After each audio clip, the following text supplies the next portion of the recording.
Olá, queridos, eu sou o Padre Rodrigo Carneiro e esse é o nosso canal, Atraídos pela Palavra de Deus.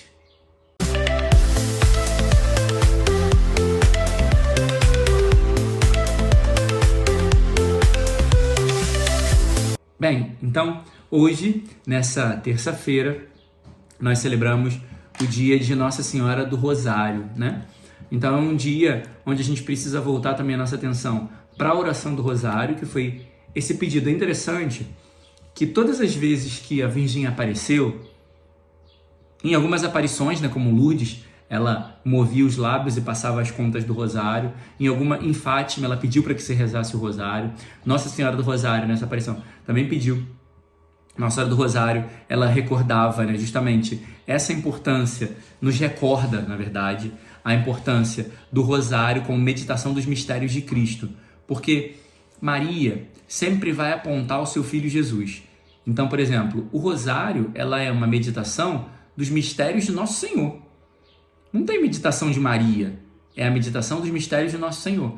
Então a Virgem Maria sempre vai tentar, de todas as maneiras, nos conduzir a seu Filho Jesus, porque Ele é a salvação, Ele é o que vai garantir para nós a vida eterna, Ele que tirou a gente de toda a condenação. Então ela sempre vai apontar para Ele.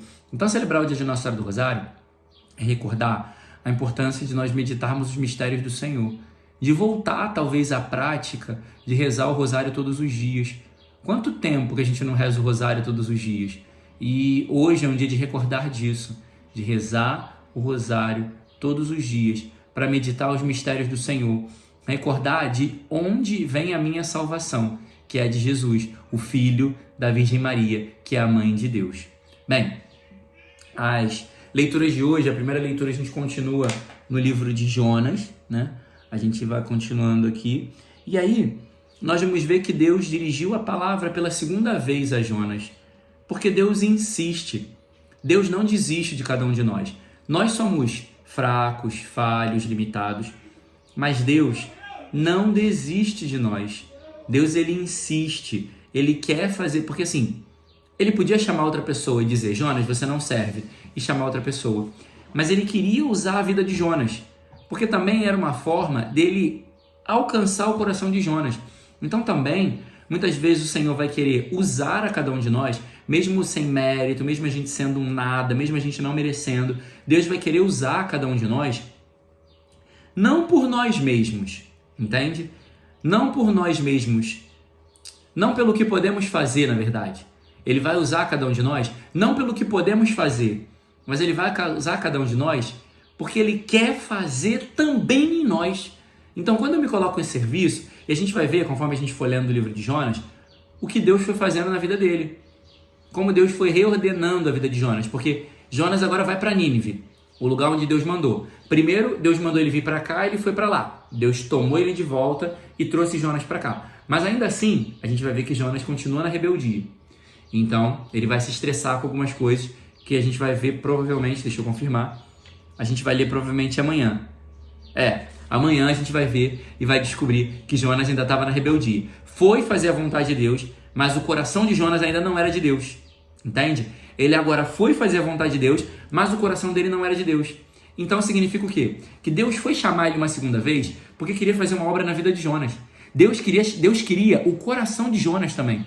Porque a gente vai ver pela leitura de hoje que pela vida de Jonas, o povo de Nínive foi alcançado. Pela vida de Jonas, o povo de Nínive se converteu e se arrependeu do que tinha feito. Mas o coração de Jonas ainda não tinha sido alcançado por Deus. Então ele quer alcançar o coração de Jonas. Às vezes, você pode estar pregando, falando, fazendo e caminhando, mas Deus ainda não tem teu coração. Então ele vai continuar insistindo em você, até ele ter teu coração. Deus, ele quer o nosso coração. Ele quer ser o tudo da nossa vida. E ele vai continuar insistindo em você até ele ter o seu coração em plenitude. Até ele ter todo o seu coração para ele, como uma oferta agradável no altar do céu. Aí, nós vamos ver que Jonas, então, vai partir para Nínive. Só que a gente vai ver que é uma cidade, vai dizer que é uma cidade enormemente grande. E Jonas era só um, que necessitava de 3 dias para percorrer a cidade. Então, assim, às vezes Deus vai confiar uma missão maior do que a gente imagina para nós. Imagina uma cidade imensa e Jonas sozinho para anunciar. Mas é isso que Deus quer fazer. Ele é esse aí. Esse é nosso Deus, que confia missões, às vezes maiores do que pensamos que poderíamos fazer ou poderíamos realizar. Mas Ele vai confiar essas missões a nós e vai contar com cada um de nós para realizar, desenvolver e desempenhar essas missões. Então, não se preocupe se a missão é grande demais. Jonas realizou, e realizou com êxito, tá? Então, não se importe se às vezes Deus está confiando uma missão que parece ser muito maior do que você. Às vezes parece ser uma missão, como diz o texto, enormemente grande. Mas essa é a missão que Deus está te confiando e Ele vai te dar tudo o que é necessário para realizar. Só se joga, se lança, que Deus vai fazer. Vamos ver também que os ninivitas acreditaram e começaram a fazer jejum e penitência até o rei, e ele fez um decreto para todos os animais e todos. Porque o que acontece? O jejum e a penitência, eles alcançam o coração de Deus. Então, quando você estiver precisando de uma causa que precisa chegar rápido ao coração de Deus, faça jejum e penitência. O jejum e a penitência chegam rápido e facilmente ao coração de Deus. Faça jejum e penitência, porque a sua causa vai voar como a paloma, como a pomba, que é o nome de Jonas. A sua causa vai chegar rapidamente ao coração de Deus quando você está no jejum e na penitência. Então, se você tem uma causa difícil que precisa do favor de Deus, chega junto no jejum e na penitência, que a sua causa vai, sabe, processos empilhados em cima da mesa? Sua causa vai passar à frente e vai chegar ao coração de Deus. E aí vai dizer que Deus vai voltar atrás. Deus vai voltar atrás do que ele disse que ia fazer, que é destruir Nínive, e não vai mais destruir. Por quê?